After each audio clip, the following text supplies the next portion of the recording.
नमस्कार दोस्तों, मैं हूं आपका दोस्त आपका होस्ट आर के और आप देख रहे हैं आर के ट्रेडिंग। तारीख है दोस्तों 30 अगस्त 2021 और यहां पे 31 अगस्त 2021 के लिए निफ्टी के फार्मा, मेटल, आईटी और साथ ही फाइनेंशियल स्टॉक के एनालिसिस लेकर आपके सामने हाजिर हूँ। सबसे पहले मेटल इंडेक्स से स्टार्ट करेंगे। मेटल में देखिए अच्छा ब्रेकआउट आया और इस जोन के ऊपर में आके ट्रेड करने लगा, तो जाहिर सी बात है जो 5580 यानी 5600 का एक रेजिस्टेंस एरिया था उसको ब्रेकआउट कर गया। इसका मतलब है मेटल स्टॉक्स में आपको तेज़ी मिला है और लगभग सारे इंडेक्स में। लेकिन एक स्टॉक जिसमें एपीएल अपोलो, जब तक ये 1670 से 80 को ब्रेक नहीं करे तब तक पोजीशन नहीं बनाइएगा। 1720 के टारगेट फिर उसके बाद मिलेगा। अडानी इंटरप्राइजेज की अगर हम बात करें तो अडानी इंटरप्राइजेज में जो लेवल आ रहे हैं वो 1516 रुपये के आसपास में आने का कोशिश कर रहा है। और अब जो रेजिस्टेंस है वो 1550 का अभी भी वैलिड है। 1550 के ऊपर निकलने बाद ही ये 1575 से 1600 तक के टारगेट मिलेंगे।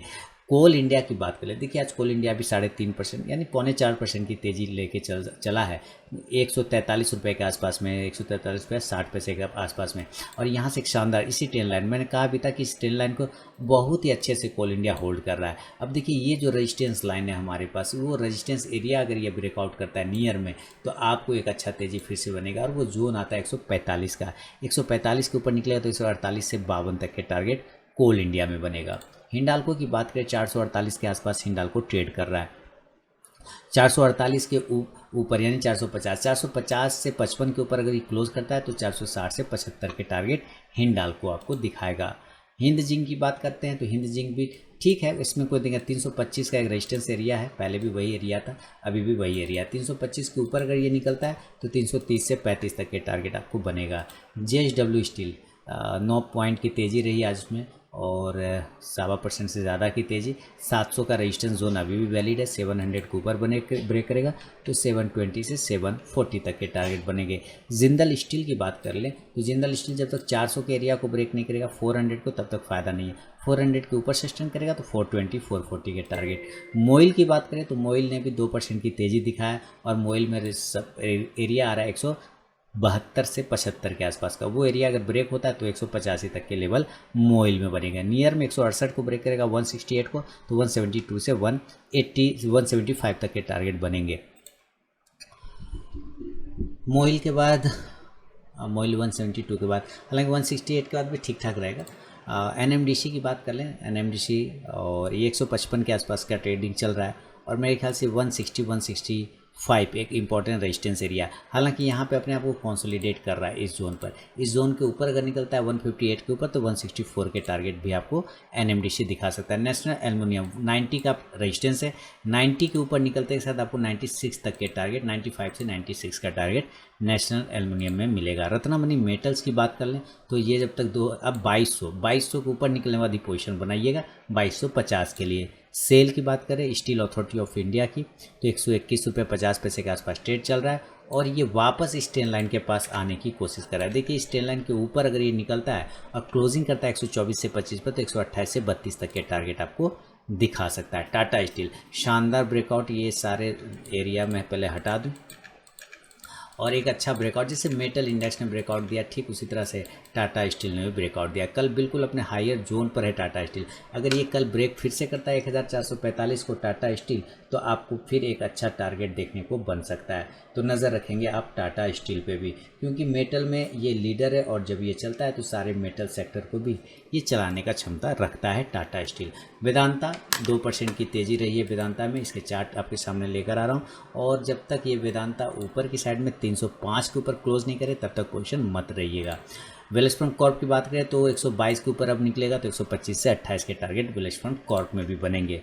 एक स्टॉक रह गया है वो है हिंद कॉपर दोस्तों, तो चलिए हिंद कॉपर 120 से 25 है ना, 125 का ले लेते हैं पकड़ के चलते। 125 का एक रेजिस्टेंस एरिया है, उस एरिया को ब्रेक करेगा तो 130 से 35 के टारगेट आपको हिंदुस्तान कॉपर में देखने को मिलेगा। तो ये था दोस्तों निफ्टी के मेटल स्टॉक में मेरा अपना व्यू। अब जरा फार्मा स्टॉक्स को लगाएंगे और देखेंगे कौन सा लेवल कहाँ पे आ रहा है। लाइव मार्केट में कॉल प्राप्त करने के लिए आर के ट्रेडिंग मोबाइल ऐप को डाउनलोड कर सकते हैं गूगल प्ले से एंड्रॉयड वर्जन। साथ ही टेलीग्राम चैनल पर भी कॉल प्रोवाइड होता है जिसका लिंक वीडियो के डिस्क्रिप्शन बॉक्स में आपको मिल जाएगा। तो निफ्टी के फार्मा में देखें, सबसे पहले हम लोग फार्मा इंडेक्स को देखेंगे, शानदार ब्रेकआउट आया 14,000 के ऊपर। आप जैसा कि देख पा रहे हैं ये 14,000 का एक इंपॉर्टेंट लेवल है, इसके ऊपर ब्रेकआउट आया और शानदार तरीके से अपने आप को होल्ड भी कर रहा है। 14,300 के ऊपर निकलने के बाद और भी तेज़ी देखने को बन सकता है फार्मा में। तो सबसे पहले हम औरबिंदो फार्मा को पकड़ के चलें तो औरबिंदो फार्मा 700 के लेवल पर आ गया, काफ़ी नीचे आ गया था, वहाँ से देखिए कंटिन्यू इसने हैमर बनाया, हैमर बना के कंटिन्यू अपसाइड में गया और अपर जोन में 720 के पास में आ गया।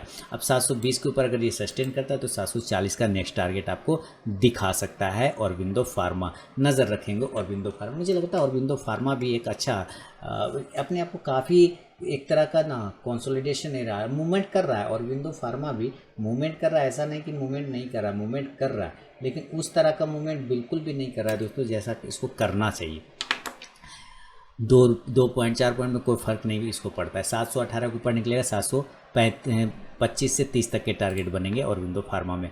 बायोकॉन देखिए बायो मूवमेंट इस तरह से हुए, 360 के ऊपर निकलेगा, 370 का अगला टारगेट। कैडला हेल्थ केयर की बात अगर करें तो कैडला हेल्थ केयर 560 से 65 का एक रेजिस्टेंस एरिया ब्रेक करेगा तो 580 के टारगेट बनेगा। और सिप्ला की बात कर ले 920 के ऊपर हमेशा पॉजिटिव, मैंने हमेशा कहा जब भी ये 920 के ऊपर जाएगा ये पॉजिटिव मूवमेंट दिखाएगा। 920 इसका साइकोलॉजिकल लेवल जोन है एक्चुअली, 920 के ऊपर जब जब जाएगा ये बड़ी कैंडल बना के आपको पॉजिटिव मूवमेंट भी दिखाएगा। अभी जो अब यहाँ से इसका अगला एरिया वो 940 का, 940 के ऊपर अगर ये निकलता है तो आपको 960 तक के टारगेट और सिप्ला में आपको देखने को मिलेगा। सिप्ला के बाद डिविज लैब की बात करें तो देखिए ब्रेकआउट आ गया डिविज लैब में, शानदार टारगेट देखा डिविज लैब में, मस्त हो गया। तो अब डिविज लैब जो है, डिविज लैब ने सारे टारगेट एक ही दिन में डन कर दिए। मैंने कहा था 4900 के ऊपर निकलेगा तो 5000 तक के टारगेट दिखाएगा, 5000 5100 का। हालांकि इसने सारे टारगेट एक ही। अब हमारे पास कोई लेवल नहीं है अभी फ़िलहाल, मैं साफ साफ कहूँगा अभी मैं इसको थोड़ा अवॉइड करने का कोशिश करूँगा। ये मुझे वापस अगर ये 4950 ये 5000 से 5050 के आसपास मिलेगा तभी थोड़ी हिम्मत बनेगी, अदरवाइज अभी कोई भी पोजीशन नहीं बनाएंगे। डॉक्टर रेड्डी में भी मैंने शॉर्ट टर्म कॉल दिए थे, उसके भी एक टारगेट 4700 वाले टारगेट आ गए। कल अगर ये वापस 4700 के ऊपर निकलता है तो 4800 का नेक्स्ट टारगेट आपको मिल सकता है। ग्लेनमार्क फार्मा मूवमेंट कर रहा है, करने वाला है, स्टार्ट भी कर चुका है और अप साइड में जाने के लिए तैयार भी है। 530 के बाद अब नेक्स्ट टारगेट 540 तक के देखने को मिलेंगे। अगर ये 530 के ऊपर कल सस्टेन करता है तो आपको एक प्रॉफिट और भी बन सकता है।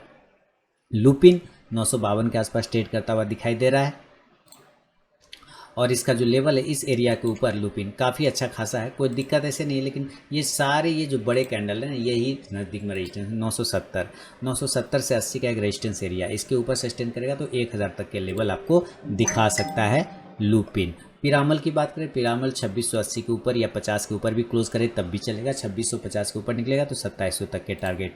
स्ट्राइड्स फार्मा की बात करें, देखिए स्टार एक ऐसा स्टॉक है जो सच में स्टार है, अगर मूड में आ जाए 616 के ऊपर निकल जाए तो 640 तक के भी टारगेट दिखा सकता है। सन फार्मा शॉर्ट टर्म कॉल दिया हुआ था, लेवल एक्टिवेट और अप साइड में ये 800 तक की एक टारगेट फिर से कल दिखाने की कोशिश कर सकता है अगर ब्रेकआउट करता है 790 से 95 के ऊपर तब। टोरेंट फार्मा की बात करें 3100 के ऊपर निकलते साथ 3150 से 3200 के टारगेट, इसने हाई लगाया 3130 रुपये का, अभी वापस 3100 के पास आ गया यानी 3092, फिर से 3100 के ऊपर निकलेगा फिर पोजीशन बनेगा। वोकट फार्मा अच्छा तेजी ऊपर गया था, शॉर्ट टर्म इंट्राडे कॉल भी दिया था आज लाइव मार्केट में और टारगेट भी सारे टारगेट डन हो गए थे। इसलिए लाइव मार्केट में अगर कॉल प्राप्त करना है तो आप टेलीग्राम चैनल ज्वाइन कर सकते हैं या आरके ट्रेडिंग मोबाइल ऐप को डाउनलोड कर सकते हैं गूगल प्ले से एंड्रॉयड वर्जन। तो देखिए मुझे लग रहा है कि कल वोकट फार्मा और भी तेजी दिखा सकता है, अगर ये कल 415 को ब्रेक करे तो 420 से 25 तक के टारगेट दिखा सकता है। नोवाटिस 820 के ऊपर निकलने के बाद 840 से 60 के टारगेट।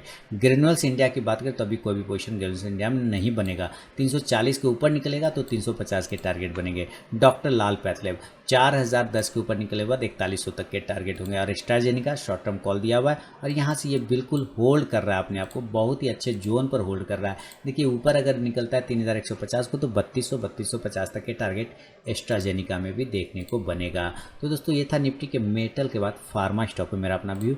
चलेंगे ज़रा आईटी स्टॉक्स को लगाएंगे और देखते हैं आईटी स्टॉक्स में क्या हो रहा है। आईटी स्टॉक में प्रॉफिट बुकिंग चल रहा है, क्या चल रहा है, प्रॉफिट बुकिंग चल रहा है। मुझे लगता है आईटी स्टॉक अगर कल आईटी 34,000 के नीचे निकलता है तो आपको थोड़ा प्रॉफिट बुकिंग और भी बन सकता है देखने को। तो इस हिसाब से अगर हम बिरला सॉफ्ट की बात करें तो 420 के ऊपर निकले बाद बाय का पोजीशन 430 और नीचे अगर ये क्लोज हो जाता है 408 या 9 को तो 400 तक के इंट्राडे टारगेट दिखा सकता है। बिरला सॉफ्ट के बाद एचसीएल टेक की बात करें दोस्तों, तो एचसीएल टेक भी अपसाइड में बिल्कुल उसी तरह से रुका हुआ है। 1180 के ऊपर निकलेगा तो 1220 के टारगेट बनेंगे। इन्फोसिस की बात करें तो इन्फोसिस देखिए आज डाउन साइड में आया है। कल भी यदि उस ट्रेन लाइन को ब्रेक किया था तो ट्रेन लाइन को ब्रेक करने के बाद नीचे आ गया था कि इंपॉर्टेंट सपोर्ट है 1680 रुपये का। अगर ये 1680 को एक बार होल्ड करता है तो अच्छी बात है। अगर यहाँ से ब्रेक होता है तो 1650 पे आके इसको रुकना चाहिए। टाटा इलेक्सी, इसमें भी प्रॉफिट बुकिंग आया कल। अगर टाटा इलेक्सी 4800 यानी 4800 को नीचे ब्रेक करता है तो 4750 तक के लेवल, 4700 तक का भी लेवल दिखा सकता है। माइंड ट्री की बात करें तो 3600 के आसपास कल यही लेवल जोन इंपॉर्टेंट है इसका। 3600 को दोबारा से अगर ये कल नीचे, अगर इसी के नीचे ट्रेड कर गया, 3580 के नीचे ट्रेड कर गया तो ये डायरेक्ट गिर जाएगा 3530 तक आ सकता है। विप्रो की बात करें 632 के आसपास ट्रेड कर रहा है विप्रो। और अप साइड में अगर ये जाना है तो इसको 640 से लेके 50 तक के एरिया को, 640 का एक एरिया आ रहा है, अगर वो एरिया ब्रेकआउट हो तो 650 तक के लेवल आपको शॉर्ट टर्म में, इंट्राडे दोनों में ही देखने को मिल सकता है। बिल्कुल एक ही जगह पे होल्ड कर रहा है अपने आप को। टेक महिंद्रा की बात करें तो 1420 के आसपास ट्रेड कर रहा है और अपना सपोर्ट लेवल पर। याद रखिए टेक महिंद्रा अगर कल 1415 ब्रेक करता है तो ये 1390 तक आने का कोशिश करेगा।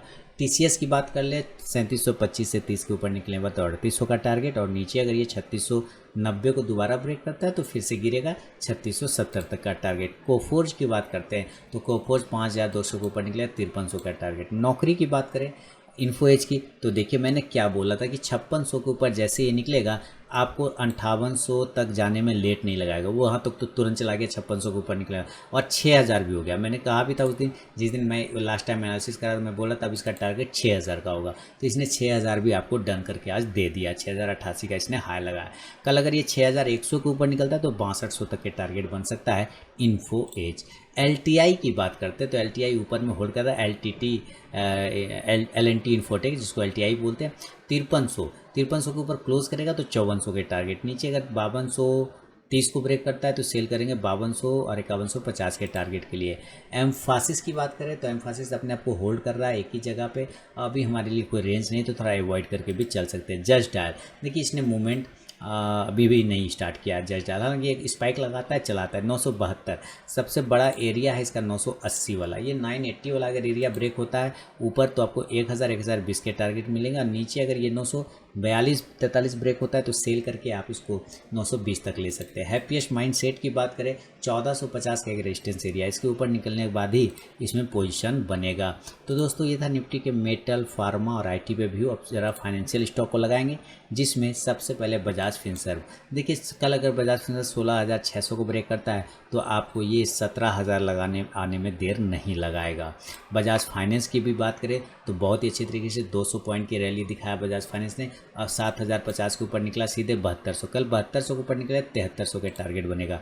चोला फाइनेंस की बात करें तो इसने अच्छा ब्रेकआउट दिया है। चोला फाइनेंस मस्त टारगेट भी डन हो गया। मैंने शॉर्ट टर्म कॉल दिए थे 540 वाले, वो टारगेट डन हो गए चोला फाइनेंस का, और उसके ऊपर सस्टेन भी कर रहा है। तो स्टॉप लॉस को आप लोग थोड़ा ट्रेल कर सकते हैं, 540 के आसपास में चोला फाइनेंस ला के रख सकते हैं। कल अगर ये फिर से ब्रेक करता है 550 को तो 560 से 70 तक के टारगेट बनेंगे। आईबुल हाउसिंग फाइनेंस की बात करें, आईबुल हाउसिंग फाइनेंस का चार्ट क्यों नहीं डिस्प्ले हो रहा है? देखिए इसके चार्ट में शायद दोस्तों कुछ प्रॉब्लम है मेरे ख्याल से, तो मैं इसको यहाँ पे देखा लेता हूँ आईबुल हाउसिंग फाइनेंस को।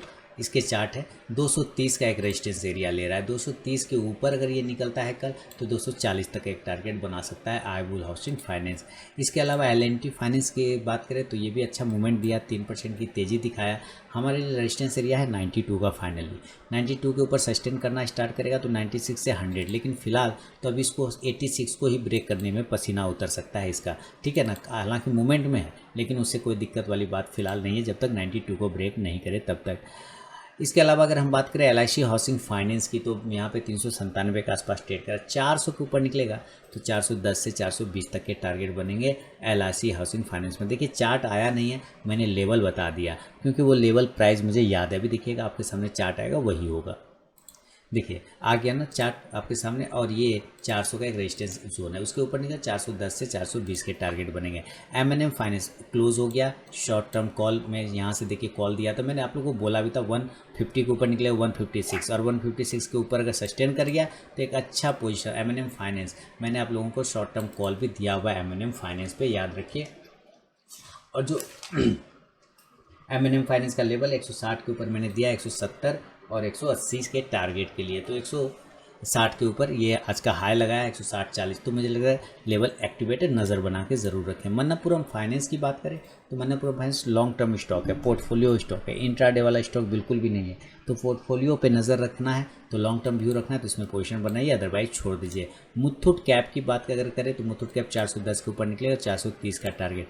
और मुथूट फाइनेंस 1525 के ऊपर निकले बाद 1550 से 75 का टारगेट। ऐसा transmission short term call activate है, ज़बरदस्त ओपनिंग दिया इसने और अच्छा भी पोजीशन इसने बना के आपको दिखाया। 1300 के ऊपर जैसे निकला शानदार मूवमेंट दिखा, 1334, नेक्स्ट टारगेट 1350 से 75 का। जिस तरह से ये बना हुआ बिल्कुल उसी तरह से ये स्टॉक को जाना चाहिए ऐसा ट्रांसमिशन पर। तो दोस्तों ये था निफ्टी के मैक्सिमम स्टॉक जो निफ्टी फार्मा, मेटल, आईटी और मेटल में फाइनेंशियल में होते हैं, मैंने एनालिसिस कर दिया है। बाकी हेवी वेट स्टॉक एनालिसिस जो 50 स्टॉक का होता है वो बाजार हाट पे डाल दिया, आप जाके देख सकते हैं। तो अब मिलूंगा नेक्स्ट वीडियो में, तब तक के लिए बहुत बहुत धन्यवाद।